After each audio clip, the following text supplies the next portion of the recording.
جلال الدین رومی رحمۃ اللہ علیہ 13ویں صدی عیسوی کے عظیم صوفی بزرگ تھے۔ ان کی تعلیمات ہمارے سامنے مثنوی روم کی صورت میں موجود ہیں۔ قرآن کریم فرقان حمید میں اللہ فرماتا ہے وَاتَّبِعْ سَبِیلَ مَنْ أَنَابَ إِلَیَّ۔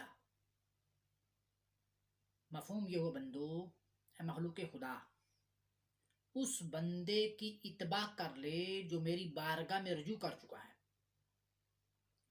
اے مسلمانوں، اگر تم گم گشتہ راہ ہو چکے ہو، اگر تمہارا کوئی پرسان حال نہ رہا، اگر تم در بدر ہو چکے ہو، اگر تم غریب الوطن ہو چکے ہو، ایسے حالات جب آ جائیں، ایسی نفسا نفسی کا عالم جب آ جائے، تمہیں کوئی پوچھنے والا نہ ہو، تمہاری دستگیری کرنے والا کوئی نہ ہو، تم اس کے ہو جاؤ جو اللہ وحدہ لا شریک ہو چکا ہے۔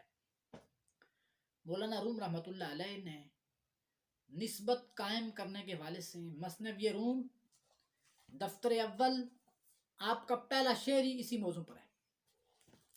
آپ فرماتے ہیں بشنو از نہ چون حکایت می کند وز جدائی ہاں شکایت می کند۔ آپ نے بانسری دیکھی ہے نا؟ حکایت مشہور ہے کہ سیدنا شاہ شمس تبریز رحمۃ اللہ علیہ تشریف لائے اور انہوں نے مولانا روم کے کان میں بانسری بجائی، زمین و آسمان کے حجابات اٹھ گئے۔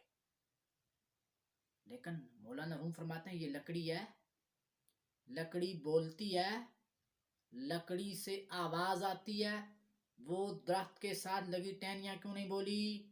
لکڑی تبدیل ہو گئی، کرسی بن گئی، لکڑی تبدیل ہو گئی، میز بن گیا، لکڑی تبدیل ہو گئی، الماری بن گئی، لکڑی تبدیل ہو گئی، ٹیبل بن گیا، لکڑی تبدیل ہو گئی، دروازے کی شکل، لکڑی تبدیل ہو گئی، عصا بن گیا، لکڑی تبدیل ہو گئی، ممبر کی شکل۔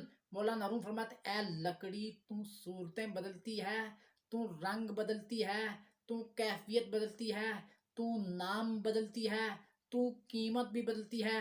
یہ بات کہنے کے بعد فرماتے ہیں انسان تم بھی بدل، تم بھی بدل، تم بھی بدل۔ لکڑی بدلی ہے، خود تو نہیں بدلی، کسی بدلانے والے نے اسے بدلا کر رکھ دیا ہے۔ تم بھی کسی کامل کے حوالے ہو جا تاکہ وہ تجھے بھی بدلا کر رکھ دے۔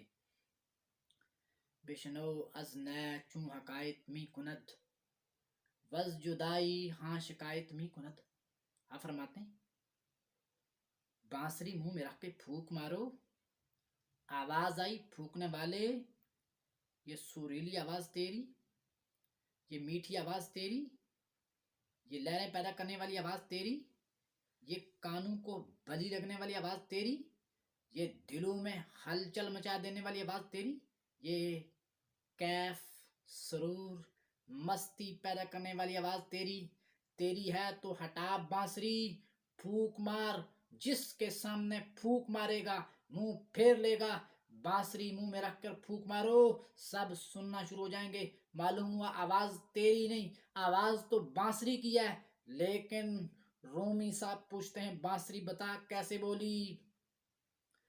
بانسری کہتی ہے کسی کاریگر نے لوہے کا برما لیا، شروع سے لے کر آخر تک سوراخ کیا، دائیں سوراخ، بائیں سوراخ، آگے سوراخ، پھونک ماری، آواز آئی وز جدائی ہاں شکایت می کند۔ آواز آئی، وہ درخت کے ساتھ لگی ٹہنیاں وہ نہیں بولتی، نالوں سے آوازیں آتی ہیں، جب یہ نالے سمندر میں مل جائیں تو آواز نہیں ہوتی، آواز نہیں آتی۔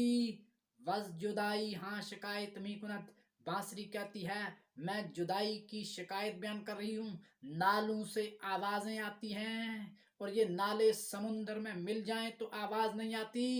پسے دیوار، پسے دیوار، پسے دیوار، پسے دیوار، جب دیوار ہٹ جائے، یار سامنے آ جائے، زبان خاموش ہو جاتی ہے۔ مولانا روم یہ بیان کرنے کے بعد فرماتے ہیں وز جدائی ہاں شکایت می کند، ہاں جدائی کی بانسری کہتی ہے میں شکایت بیان کر رہی ہوں۔ مولانا روم فرماتے ہیں اے انسان، جس طرح بانسری اپنی مالک سے جدا ہونے کے بعد رو رہی ہے، اپنے یار سے جدا ہونے کے بعد رو رہی ہے. انسان اپنی روح سے پوچھ، تیری روح بھی تو تیرے جسم میں آ کر قید ہو گئی ہے. روح صبح و شام روتی ہے. روح کہتی ہے سب کو دوست ملتے ہیں، میں کیوں نہیں ملتی. حکم ہو گیا سجدے کر، حکم ہو گیا قیام کر، حکم ہو گیا رکوع کر. کبھی ٹھنڈے وضو کے ساتھ غسل کر رہا ہے، آواز آئی اللہ اکبر، اللہ اکبر، دوڑتا ہوا جا رہا ہے. نکلو اس گھر سے. اس گھر میں چور ہے، اس گھر میں فراڈی ہے، اس گھر میں زانی ہے، اس گھر میں بدماشیاں ہیں، اس گھر میں عیاشیاں ہیں، اس گھر میں قتل و غارت ہے. اس گھر میں چلو جس گھر کی مٹی کا تعلق اللہ کی ذات کے ساتھ. تو حضرات گرامی، مولانا روم رحمۃ اللہ علیہ عظیم صوفی بزرگ تھے. ان کی تعلیمات لوگوں کو اللہ کی طرف متوجہ کرتی ہے.